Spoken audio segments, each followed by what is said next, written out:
Oh, hello everybody. Can you hear me? Okay, sorry. I was finishing my laundry.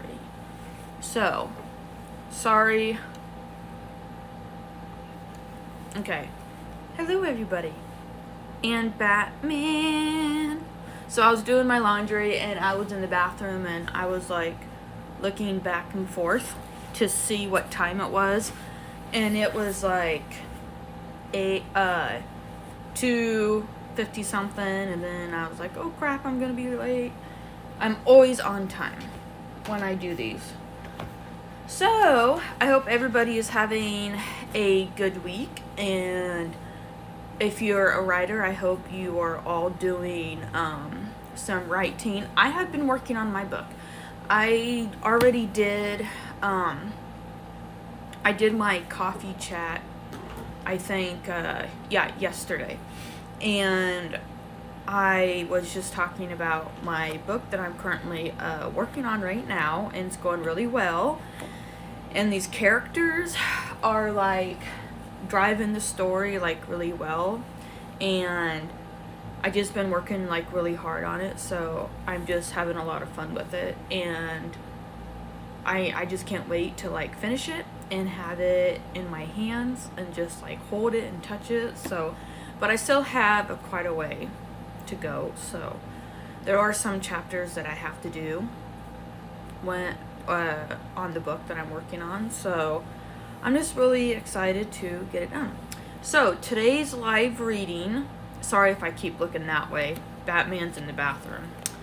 Okay, so today I'm reading 2 chapters from The Wish. I'm going to be reading chapters 27 and 28 because I did mention, I think yesterday in the coffee chat, that I was going to be gone for the week. So I won't be doing, next week, I won't be doing a live reading this Friday because there is a block party at the A&B pub. So if you're here in town or out of town or out of state and you want to have a fun weekend, you can come to Knoxville, Iowa, and there will be a live band. So that'll be fun to do. Okay, so the last chapter that I read was 26, chapter 26. So Olivia called Gina, and she came over and started to do like investigation. She was setting her cameras and stuff up, and Gina had wanted to go downstairs to the basement because that's where Olivia saw the children, and Olivia didn't want her to, and like this black shadowy hand came through the door and grabbed her by the neck. But she's okay. So that chapter was actually a lot of fun to write and to work on. So anyways, I better take a drink. Batman, I forgot to, wait, I don't think he can, he shuts the bathroom door and he ends up shutting himself in the bathroom. So, if he shuts himself in the bathroom when I'm reading, he's gonna have to wait till I'm done. Okay, so I'm going to start reading chapter 27 from The Wish. I hope you all can hear me. Maybe I'll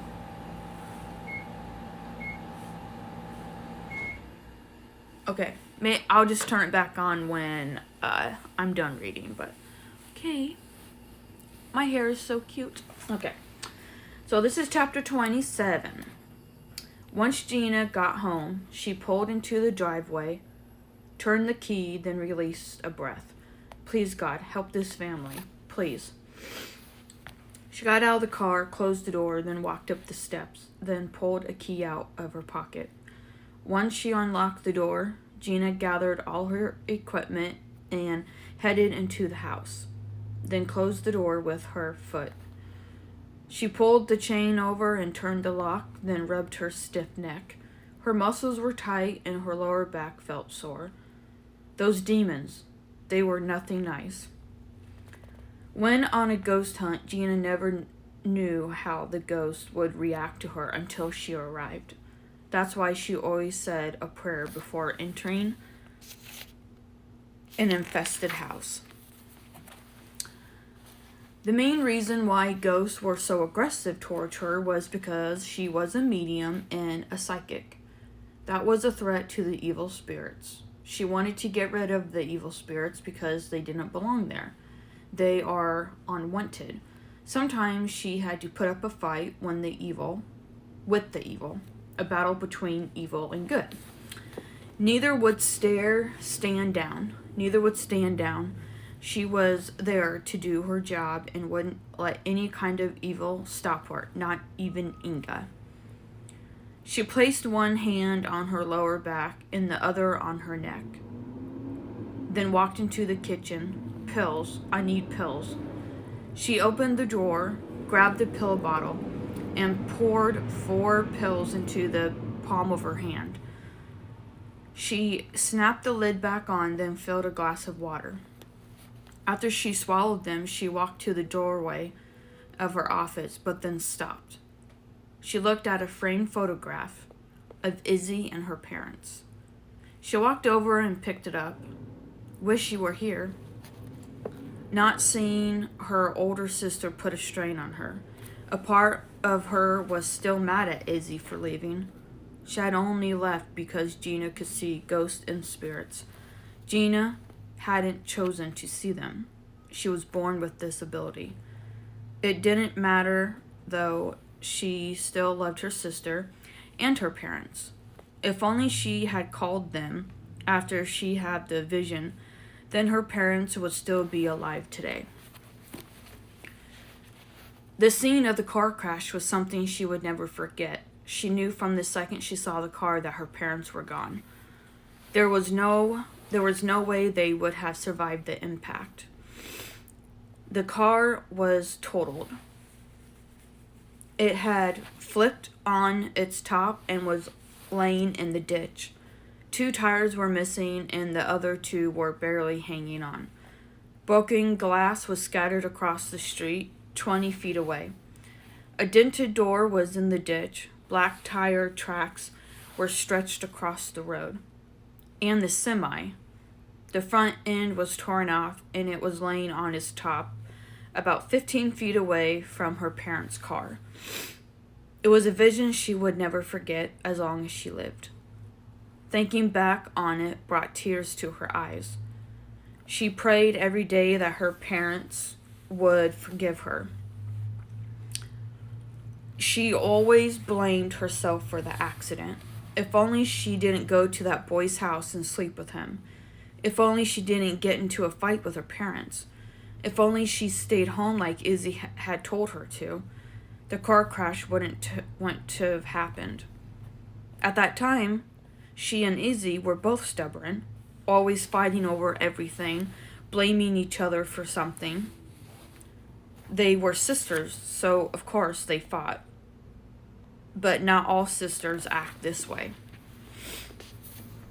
Shortly after her parents' death, she suffered from depression and was sent away for a year to get better and to stop blaming herself. Izzy came and visited her every week. She never blamed Gina for the car crash. After she was done with rehab, she saw her parents' spirits a few times. When they would show themselves to her, they would say, "Don't blame yourself, we love you." Gina always believed that, but a big part of her would always blame herself for the car crash. And most definitely for the mistake with the boy. She set the framed photograph back down where she kept it. Gina knew she needed rest and walked into her bedroom and laid on the bed. What are you doing? Get down. Come on, down.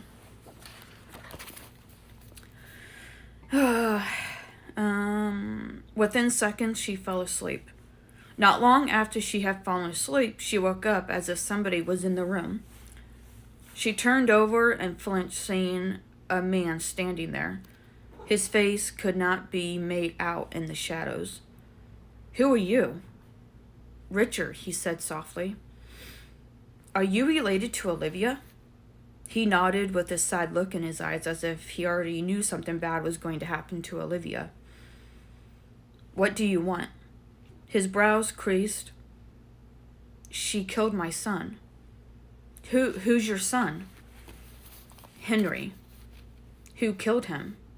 He turned and walked to the side of the bed and held his hand out. Gina looked at his hand, then back at his face, now that she could see him. I'll show you. She paused, thinking about it, then slowly placed her hand in his. Oh my gosh, the exciting part's coming up. Once she did, he gripped her hand, causing her to flinch. She squeezed her eyes shut, then opened them. She wasn't sitting on the bed anymore. No, I'm sorry. She wasn't sitting on her bed. She wasn't in her room in her house. She looked back at Richard. They were both standing in a room. A little boy with dark hair, wearing breeches and a doublet. Richard and a woman came from the bedroom and walked outside with him. Here you go, son, Richard said, handing him a ball made of thick cloth. Go play. Thanks, Dad. Henry took it and ran down the steps and past the other village houses. Cows gazed in the grass. Chickens ran around in a frenzy, losing white feathers behind. Women picked beans and dug up potatoes from the ground. Everything changed around her and Richard until they both appeared on a road following Henry. Then the unthinkable happened. Henry was grabbed by an unknown figure. It moved so fast and quick, she didn't get a good enough visual. The vision faded, and she was now back in her room where she was in the first place. Richard was gone, nowhere to be seen. Holy crap.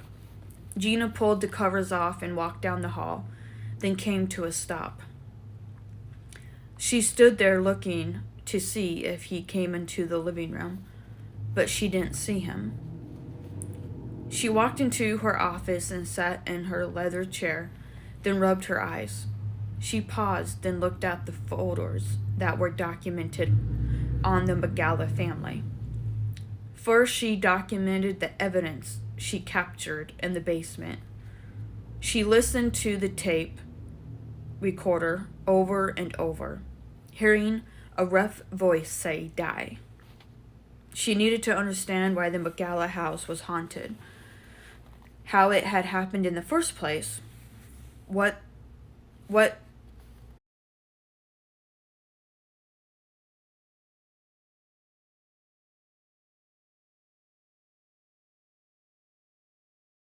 burned like 1,000 needles. She leaned back from the desk, knocking the chair backwards, then gazed down at her hand. It looked blistered. This happened all the time. She held pressure on the wound and glanced back at the pictures. She had known better than to touch them. She'd forgotten because she was so tired, she supposed. She slowly walked over and stopped by the chair on the floor. She couldn't touch them. She'd have to find another way. She grabbed a pencil from the pen holder and gently flipped them over. When she did, her eyes burned and stung. It was like someone had thrown acid right into her eyes. Flash after flash, she saw some kind of creature. It had black horns on its head, shoulders, and down its forearms. It even had long black claws. Gina held both hands to her eyes and screamed in pain. As she dropped to the floor, her knees pressed to the wood. She crawled over to the coffee table and touched the cross. The pain surrendered and her breathing calmed. She couldn't believe the pain she had endured just by looking at the pictures. She never ever had an experience like that before. Getting up, she walked over to the desk and grabbed the holy water, then poured it all over the pictures.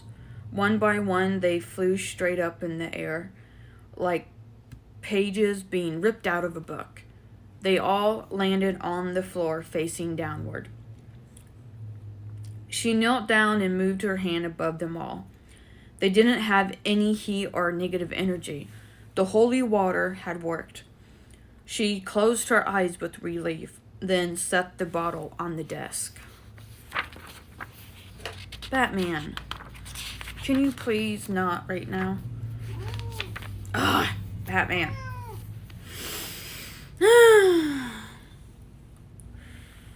Hey. Hi. Okay. She scanned through them until she saw a face. It looked like a woman, but it wasn't clear enough to see the features. She searched through the rest and saw different sizes of orbs. Some were red. Red orbs wasn't a good sign. In the upper top of one picture, there was a shadow or a figure. She couldn't make out a face. It was too dark and blurry. Gina knew they were hiding from her because she was trying to figure out why they were there or why they wanted to frighten the person to feed off their fear. Right, Batman? Right? Right? When ghosts and spirits wanted attention, they would make sure they were not ignored. Suddenly, the side of her head began to hurt and her sight blurred. The room changed around her. She wasn't inside her house anymore. She was outside in a yard. Where am I? There was something familiar about the yard. She turned around and saw Olivia's house. Why am I having a vision of Olivia's parents' house? Gina ran to the house, peered through the window, and saw Olivia and her parents at the kitchen table eating. They weren't the only ones in the kitchen. There was a creature like what she'd seen in the picture standing right behind Olivia. Olivia looked over her shoulder a few times, as if she knew something was there, but couldn't see it. The demon lifted its hand and pulled on the necklace chain. Olivia's brows rose up as she grabbed the necklace and pulled it back down. She looked over her shoulder again, but nothing was there. The necklace was pulled harder. Olivia gasped for air, holding a space between the necklace and her neck. Both of her parents ran to her side to grab hold of the necklace. Olivia fell back out of the chair to the floor. The necklace broke free from her neck. The vision faded. A sharp pain shot through Gina's head. She held pressure on her temple. Gina's heart hammered as her breaths grew rapid. She ran into the kitchen just when the phone rang. She stopped midway. Already knowing who it was, she picked it up and held it to her ear. Hello? Gina. Something just tried to kill Olivia. It grabbed her necklace and pulled her from the chair. We can't do this anymore. It won't stop. Okay, I'll be there in 30 minutes. Please hurry up. Gina hung the phone up and tossed it to the couch, then grabbed her jacket and ran out to her car, got in, and started the engine. I hope I'm not too late. Images of what could be stalked through her mind. Okay. Jeez. Okay, so that was chapter 27. Now, I really enjoyed writing that because this chapter is from Gina's point of view. And I really wanted you guys to get to know her and understand where she's coming from. And I really wanted to give an insight backstory on her. So, when she was in high school, she dated this boy, and she snuck out of the house at night and went over to his house and had sex with him. And then I think on the way back, or cops showed up at the boyfriend's house and said your parents were in a terrible accident. So she blames herself for her parents' death, because if she had not snuck out of the house and went and slept with this boy, then her parents wouldn't have got up in the middle of the night and went looking for her, and this semi wouldn't have hit the car and killed her parents. So she was lucky that Izzy wasn't in the car either. But I think when Gina was sneaking out of the house, Izzy told her, "Don't go, just stay here." And I think finally Izzy woke her parents up and said Gina went to the boy's house, and so she just blames herself for that. Not as much anymore, but she still does blame herself. But hey, no, what are you doing? Want that? Ow. You want that? You want that? You want that? You want that? You want this? You want it? Ow! Okay, so anyways, chapter 27, I really had a lot of fun writing her point of, from her backstory, her point of view, her relationship with Izzy and her sister. And of course, that's not the other reason why Izzy left, because Gina can see ghosts and spirits and whatnot. But that's not the only reason why. You actually learn more about that in Mystical, because I did a point of view of Izzy in book 4, which is the last book in this series. So now I'm going to read chapter 28 without Batman distracting me. Right? You're too handsome. You're so handsome and your breath stinks. But that's okay. Oh, man. This is what happens when you... Ow, ow, ow. Jeez. Okay, he wanted my hair tie. Okay, so this is chapter 28. I'm reading this chapter because I can't this Friday because I'm going to be busy. Okay. Chapter 28. Olivia sat on the couch and held the necklace. A knock sounded on the door. Olivia, it's me. Gina banged on the door, then shook the handle. Let me in. Olivia ran over and untwisted the lock, then opened it. It's still here. Nothing has changed since I left. I need to take a look at the video cameras and all the recorders so I can see what's going on. Gina walked into the kitchen, lifted the camera up as Olivia and her parents stood behind her. You didn't mess with the cameras, right? No, ma'am, Olivia's mom said. We didn't touch them. Gina rewinded it to the beginning and then pressed play. Seconds that seemed like forever passed until a black shadow peeked from behind the door by the bathroom, as if it were being very curious of the cameras.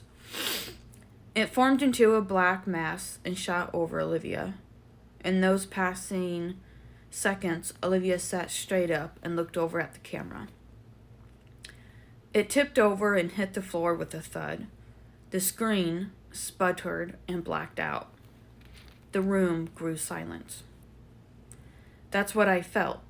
Olivia placed a hand to her mouth and couldn't believe that thing was in the kitchen. She knew something was watching her, she just didn't know what. Chills sprinted through her. What do you feel? What did you feel? Gina asked. A blast of cold air. I felt like I was being watched. We were alone.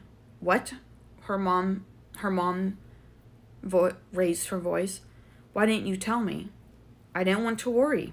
I didn't want you to worry. She should have told me anyway. You should have told me anyway. I'm going...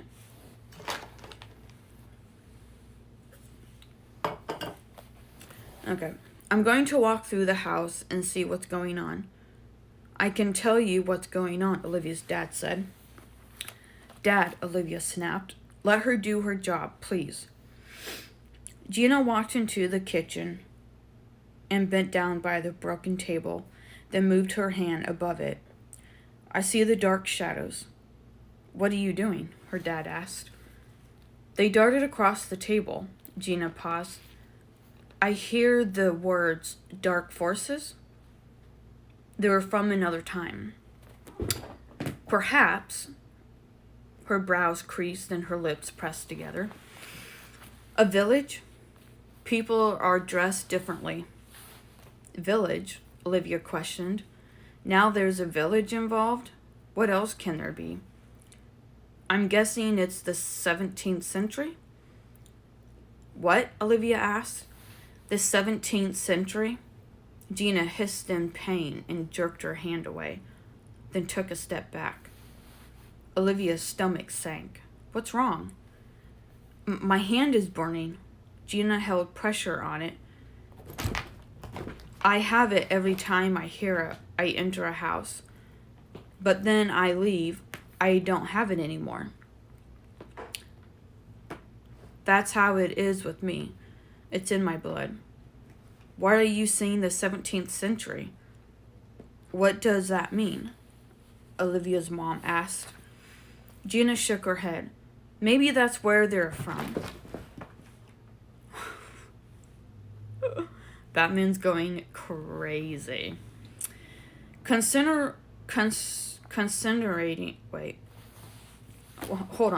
Concentrating the paranormal activity in the house and saying there was more to the story.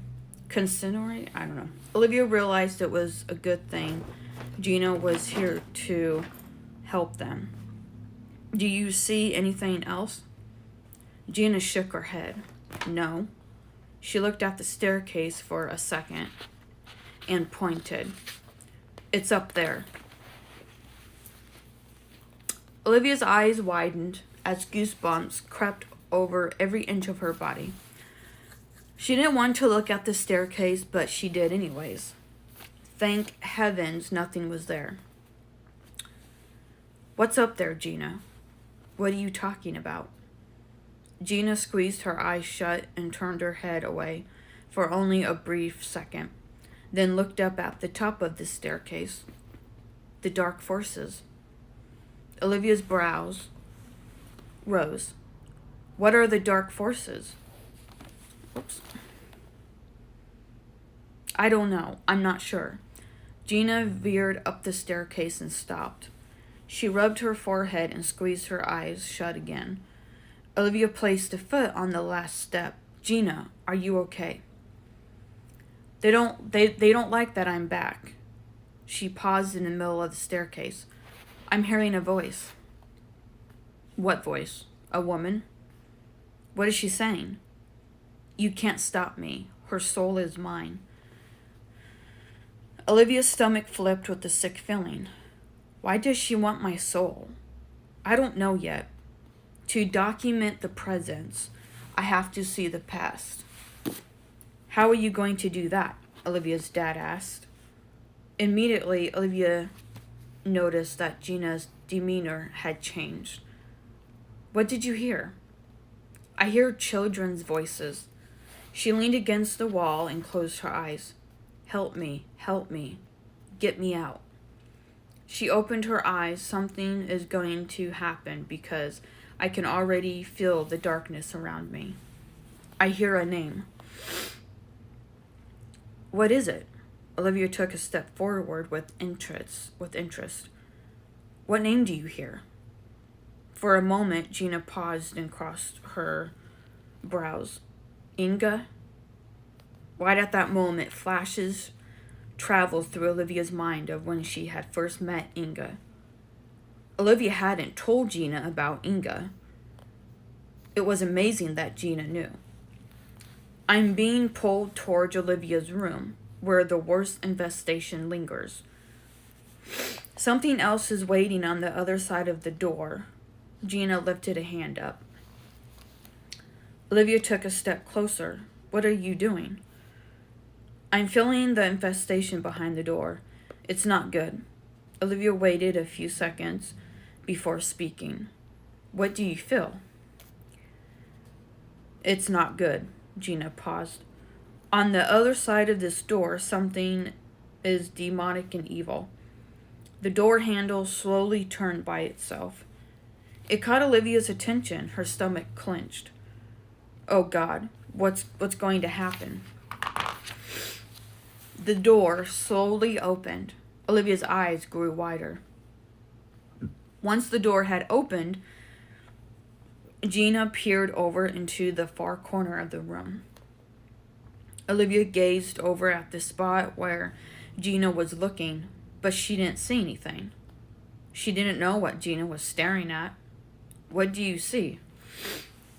Gina placed a hand on Olivia's shoulder and placed a finger.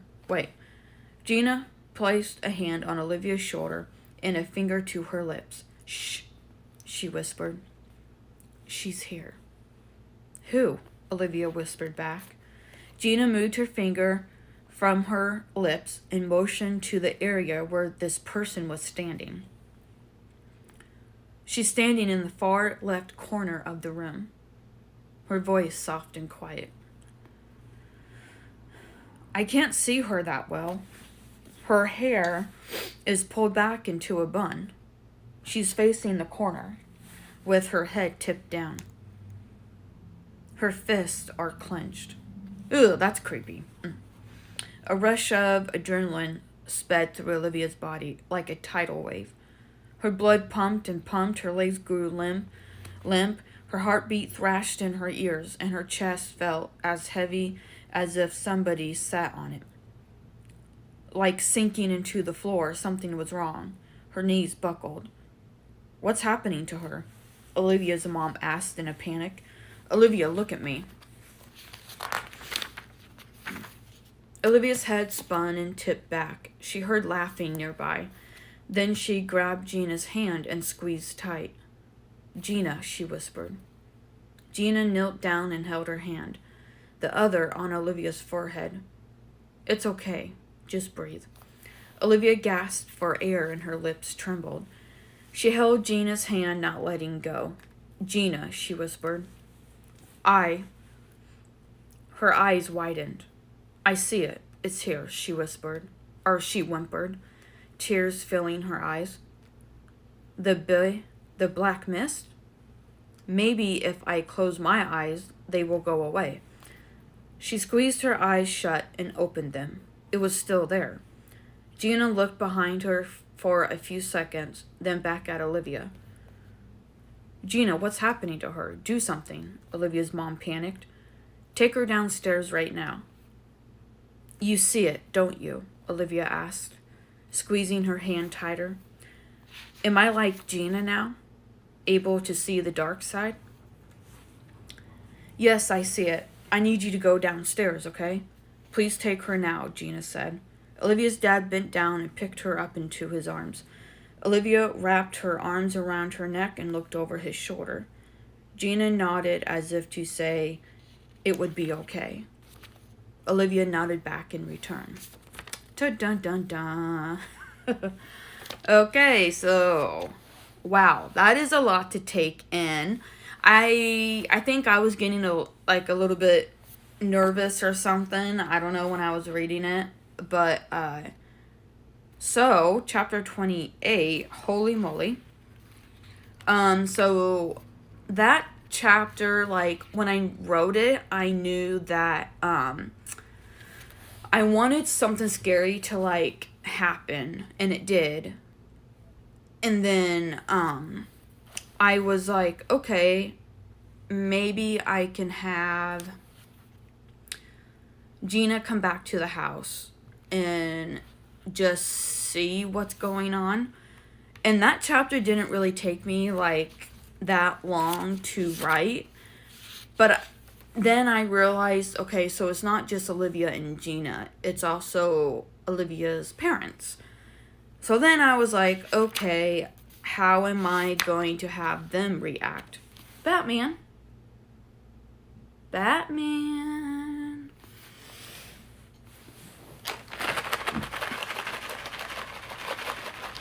Okay, sorry, I'm getting distracted. So anyways, I hope you guys really enjoyed that chapter. So next week, I'm actually, I'm going to be gone for like, I think 5 days. So I'm trying to figure out, the live reading of the wish. So I think next Tuesday, I think I'll be leaving, I'm not really sure.